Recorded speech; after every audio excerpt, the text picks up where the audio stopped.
பிரியமானவர்களே, உங்கள் அனைவருக்கும் என் அன்பார்ந்த வணக்கம். இயேசு கிறிஸ்துவின் இரக்கமுள்ள நாமத்தினாலே நாம் அவரோடு பேச இக்கால வேளையிலே அவர் நம்மை தெரிந்து கொண்டபடியினாலே அவரை நன்றியோடு கூட ஸ்தோத்திரிப்போம். உபாகமம் 4 அதிகாரம் 31 வசனத்திலே சொல்லப்பட்டுள்ள வார்த்தை என்ன என்று பார்ப்போம்.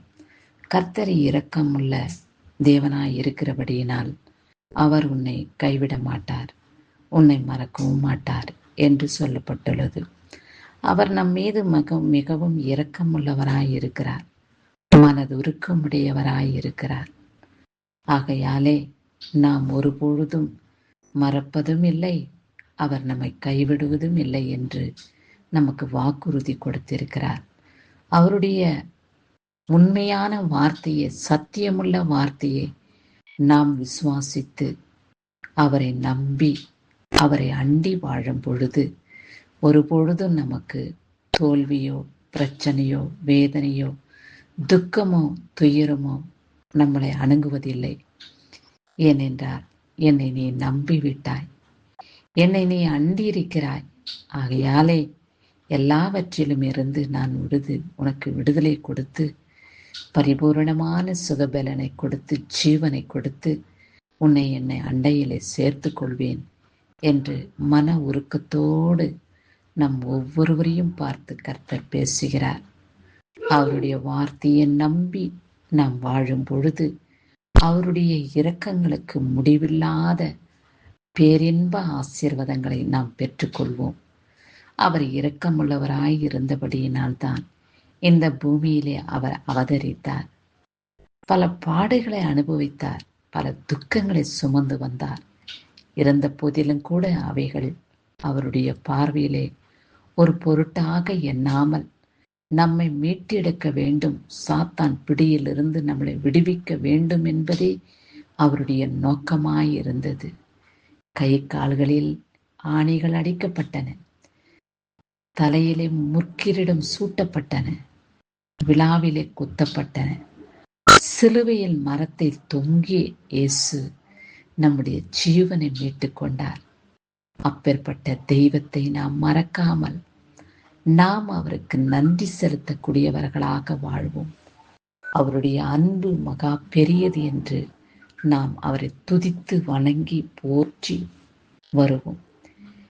யாராகிலும் தன்னுடைய ஜீவனுக்கு பதிலாக என்ன கொடுக்க முடியும்? நம்மை மீட்டெடுக்க பெற்ற தாய் தகப்பன் உயிரை கொடுக்க முடியுமா? பிள்ளைகளுக்காக பலவிதமான காரியங்களை செய்தாலும் கூட ஜீவனை கொடுக்க ஒருவராலும் முடியாது. ஆனால் கர்த்தராகிய இயேசு கிறிஸ்து பிள்ளைகளாகிய நம்மீது இரக்கம் வைத்து மனதுருக்கம் வைத்து நம்ம மீட்டு கொள்வதற்காக சாத்தான் பிடியில் சாபங்கள் பலவிதமான தீங்குகள் மத்தியில் நம்மளை பாதுகாப்பதற்காக அவருடைய இரத்தம் நமக்கு தேவைப்படுகிறது. அவர் இரத்தத்தினாலே நம்மளை கழுவி பரிசுத்தப்படுத்துகிறார். அவருடைய இரத்தத்தினாலே நம்மளை மகிமைப்படுத்தி அவர் அண்டையிலே சேர்த்து கொள்கிறார். அப்பேற்பட்ட தெய்வத்தை நாம் மறக்காமல் அவரை அண்டி வாழும் பொழுது அவர் நமக்கு இரக்கமுள்ளவர் தேவனாய் இருக்கிறார்.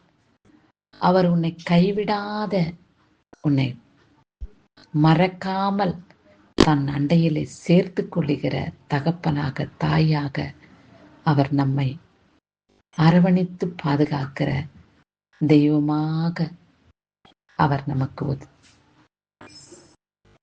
உதவி செய்கிற தேவனாய் இருக்கிற என்ன சொல்லி அவரை ஆர்ப்பரித்து துதித்து பாடி மகிழ்வோம் என்பதில் நாம் அறிந்து கொண்டு, ஆண்டவரே உடைய நாமத்தை நாங்கள் துதிக்கவும் ஸ்தோத்திரிக்கவும் பலவிதமான பெயர்களை சொல்லி உம்மை நாங்கள் துதித்து ஆர்ப்பரித்து உடைய நாமத்தை மகிமைப்படுத்தக்கூடிய பாக்கியத்தை எங்களுக்கு கொடுங்க ஆண்டவரே என்று அவரிடத்தில் நாம் கேட்டுக்கொண்டு அவரை துதித்து ஆர்ப்பரித்து தேவனுடைய நாமத்தை நாம் மகிமைப்படுத்தும் பொழுது அப்பொழுது அவர் நம் மீது மிகவும் இரக்கமுள்ள தேவனாய் இருக்கிறதை நாம் அறிந்து கொள்ள முடியும்.